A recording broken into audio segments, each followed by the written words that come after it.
भीम नागलोक में पांचों पांडव युधिष्ठिर, भीम, अर्जुन, नकुल और सहदेव, पितामह भीष्म तथा विदुर की छत्रछाया में बड़े होने लगे। उन पांचों में भीम सर्वाधिक शक्तिशाली थे। वे 10-20 बालकों को सहज में ही गिरा देते थे। दुर्योधन वैसे तो पांचों पांडवों ईर्ष्या करता था, किंतु भीम के इस बल को देखकर उससे बहुत अधिक जलता था। वह भीमसेन को किसी प्रकार मार डालने का उपाय सोचने लगा। इसके लिए उसने एक दिन युधिष्ठिर के समक्ष गंगा तट पर स्नान, भोजन तथा क्रीड़ा करने का प्रस्ताव रखा, जिसे युधिष्ठिर ने सहर्ष स्वीकार कर लिया। गंगा के तट पर दुर्योधन ने विविध प्रकार के व्यंजन तैयार करवाए। स्नान आदि के पश्चात जब सभी ने भोजन किया तो अवसर पाकर दुर्योधन ने भीम को विषयुक्त भोजन खिला दिया। भोजन के पश्चात सब बालक वहीं सो गए। भीम को विष के प्रभाव से मूर्छा आ गई। मूर्छित हुए भीम को दुर्योधन ने गंगा में डुबा दिया। मूर्छित अवस्था में ही भीम डूबते उतराते नागलोक में पहुंच गए।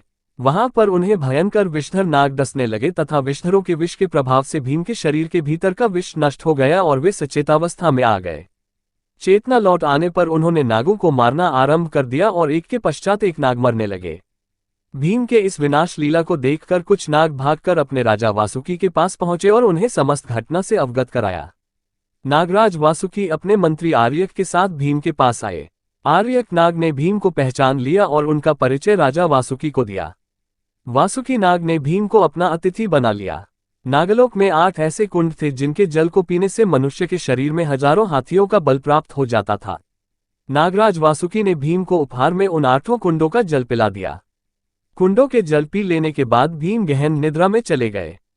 8वें दिन जब उनकी निद्रा टूटी तो उनके शरीर में हजारों हाथियों का बल आ चुका था। भीम के विदा मांगने पर नागराज वासुकी ने उन्हें उनकी वाटिका में पहुंचा दिया। उधर सोकर उठने के बाद जब पांडवों ने भीम को नहीं देखा तो उनकी खोज करने लगे और उनके न मिलने पर राजमहल में लौट गए।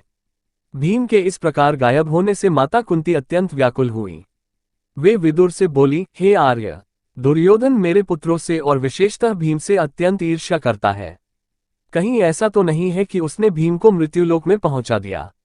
उत्तर में विदुर ने कहा, हे देवी, आप चिंतित मत होइए। भीम की जन्मकुंडली के अनुसार वह दीर्घायु है तथा उसे अल्पायु में कोई भी नहीं मार सकता। वह अवश्य लौटकर आएगा।